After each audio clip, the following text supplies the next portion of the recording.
Everyone, I'm back again. Got a new trinket in front of me. This time it's the HTC Desire 500. This is a mid-range to lower end device which was recently released, which competes directly with the Moto G and the Xperia SP. It's, as you can see, got a smaller screen than the Moto G, 4.3 across. It's also got plasticky type of build quality, which is a bit unlike HTC.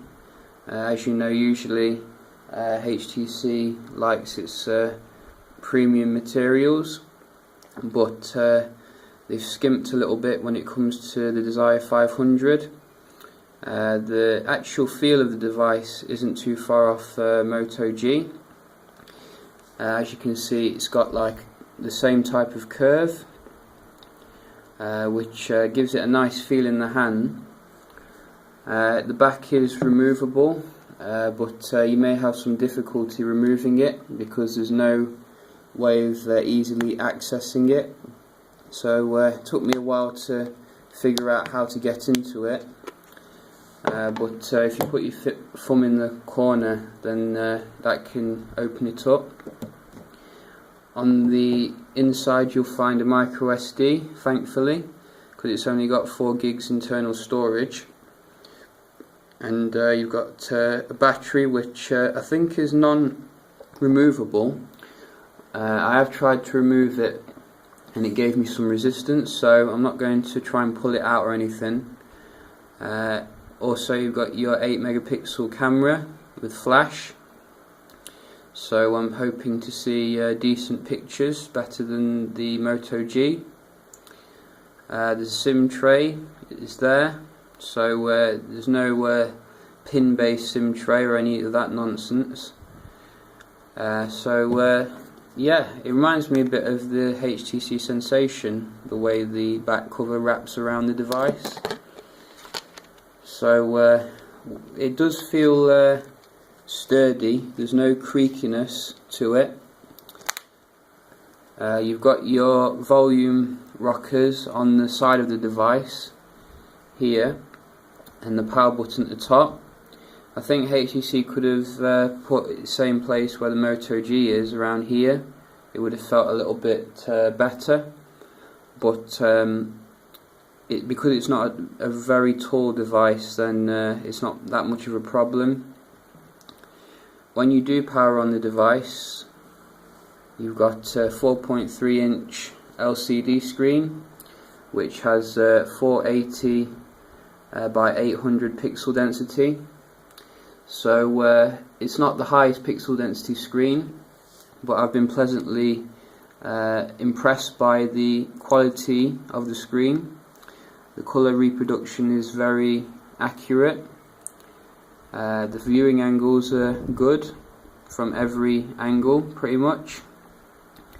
Daylight visibility is good as well, because it's an LCD screen. In fact, I'd go as far as to say that the screen's not too far from the HTC One in terms of vibrancy, and it looks very much like an AMOLED screen, even though it's just LCD. The only place that it suffers a bit is because of the low pixel density, so when you're browsing the web and things like that, then you may have to zoom in a bit on the text so it doesn't appear choppy. But for this size of screen, it's not that much of a big deal. In terms of specifications, you're running quad-core 1.2 GHz, and it's Snapdragon 200, which is an A5 architecture this time, not A7. So in day-to-day use, it gets around things quite easily. However, I have noticed some noticeable lags when it comes to video recording, as well as doing some other stuff which are more demanding, such as multitasking, going into apps quickly and then coming out of them. But on the whole, it's generally quite a smooth experience. Web browsing is also quite usable. As you can see, everything seems to be quite responsive. I wouldn't say it's as responsive as the Moto G, but I think Sense does a good job of keeping it quite nippy, just like the HTC One really. But as you can probably see from this web page, the text does appear quite choppy until you zoom in. So that would be due to the low resolution screen.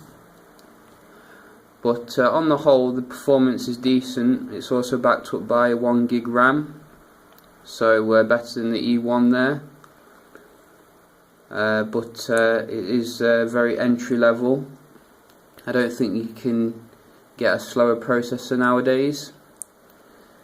Yeah, in terms of the camera, as I said, you've got an 8 megapixel shooter on the back with flash support. So if we go into the camera application, you can see the interface resembles the HTC One somewhat. You can choose different scenes, such as portrait, landscape, etc. You can choose macro setting for filming things up close. You can also put on HDR or anti-shake mode to stabilize your videos and pictures. It shoots in up to 720p HD quality, so no full HD unfortunately.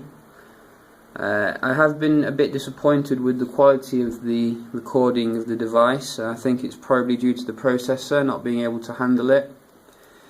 Video recording seems very choppy and not definitely nowhere near the Moto G in terms of smoothness. I was expecting good things from the video recording on the device, but it has let me down a little bit. However, pictures do come out quite decent, and you can apply different filters to it, such as sepia and monochrome, etc. So a few more options than the Moto G, but performance I'd say is about comparable, except for the video recording, which is way below my expectations. I'll upload an example of the video recording soon. So in regards to the battery life, you've got 1800 mAh in there, so I think HTC is skimping a bit there. They could have upped it to about 2000, so that you would be able to leave everything on and get through a day comfortably. I think in regards to the battery life on this device, you would be lucky to get through a day. You do have the power saving options, which similar to Samsung, allows you to I think underclock the CPU, dim the display, turn the vibration off and the data connection, etc. However, I think in the age of the Moto G and the Moto E and some other phones which can easily go a day, I think that HTC really need to, make sure that they're putting in bigger batteries instead of relying on power saving features. After all, you do buy a phone to use all of its features and not worry about its battery life. I wouldn't say its battery life is bad, but I'm just saying that it could be better, and you will definitely be reaching for a charger by the evening if you're using it heavily. So yeah, quite mediocre in terms of battery life. It does have a front facing camera for selfies. Not sure what the resolution is, but it's relatively decent on some snaps that I took.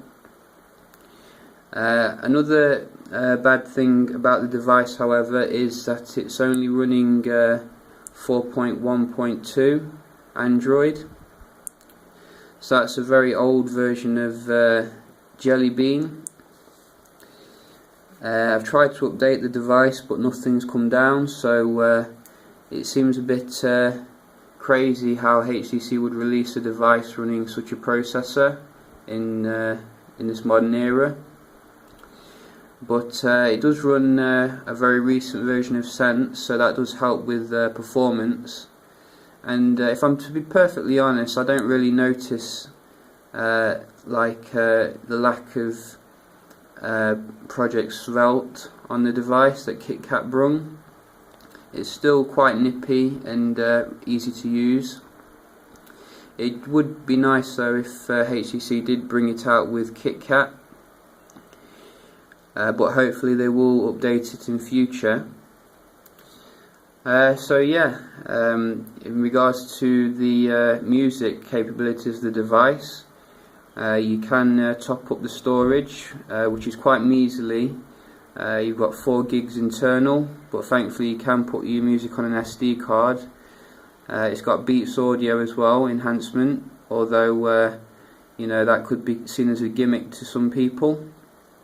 It's got quite a decent speaker on the back, which does allow for decent sound output. The music application is decent as well. I've got no music on the device, so I can't really show you an example of that, but it does find like album art and everything like that, and is much, I'd say, more easy to use than Google Play. So yeah, I think that about covers it. Oh yeah, one more thing, you've got blink feed as well, that's similar to the HTC One, so you can set up whatever content you want on there. I think you can turn it off as well. There's some way of turning it off on the HTC One, so I hope that HTC has allowed you to turn it off on this one, because some people may not like it. But I think it's quite clean and quite useful, and not too invasive. So it does bring a bit of style to the device. So yeah, that's about covers it in regards to most things. I hope to do a benchmark test of the device as well to see how it performs, although I'm not expecting much. If you like the video, please subscribe and like it. But this has been a quick review of the HTC Desire 500. Hope you enjoyed it. Cheers!